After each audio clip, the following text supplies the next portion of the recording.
about, and I watched the debate last week, and when I was about halfway through watching it, I had this idea, which was the responses that all the different leaders of the federal parties had to the questions. That isn't really where the debate was being won or lost.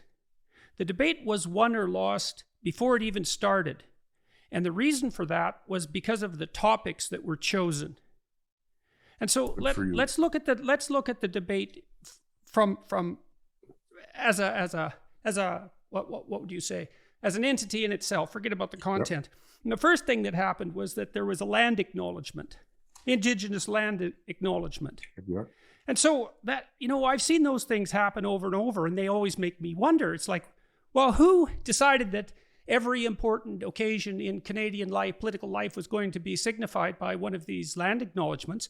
And who benefits from them? And what do they really mean? And what are they setting us up for? And so I would say, regardless of their intrinsic merit, it's certainly the case that the idea of Indigenous land acknowledgement, and that should precede every discussion of import, is a progressive idea. And so what that means is the debate is framed instantly from the perspective of the progressives. And then you look at the structure of the debate. You have the NDP left, Green Party left, Liberals left, and you have the lone conservative, Erin O'Toole. Mm-hmm. And then you have the choice of questions. And I found this, so imagine that the most significant piece of information that emerges from the debate is not how the leaders responded, but what the questions were. Because if I wanted to ask a leader something, I'd say, well, what do you think the most pressing issues facing Canadians are? And then I'd like to hear the answers, but I'd like to know, what are the questions? What are the issues?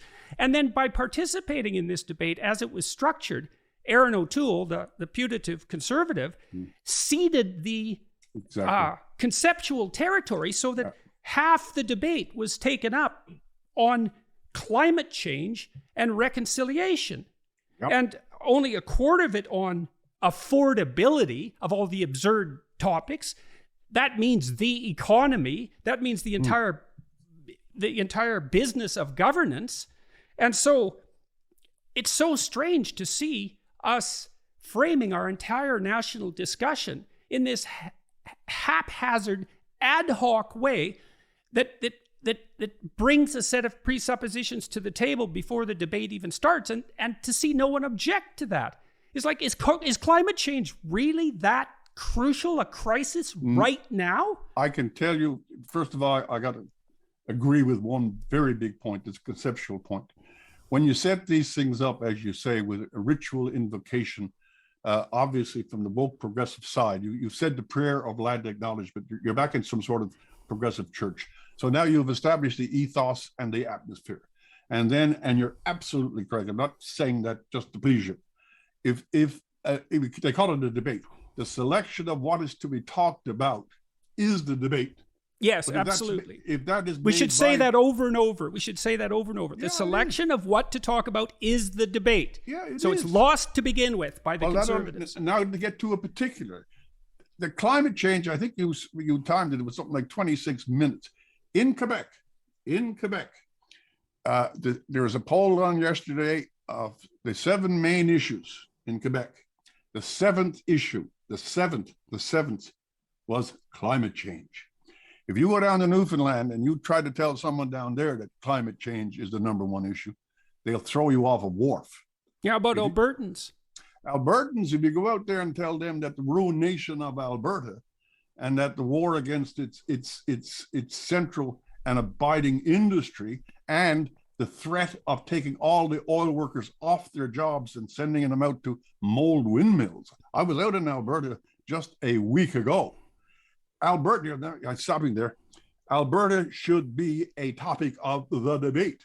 How has it been treated in the last 10 years? The elimination of the pipelines, the Niagara of obstruction and protest over a legitimate industry, and the demonization of a single province. There are no demonstrations against China, Venezuela, Russia, any of the oil-producing countries. Province, the Arabs. One province in one country is attacked by its own.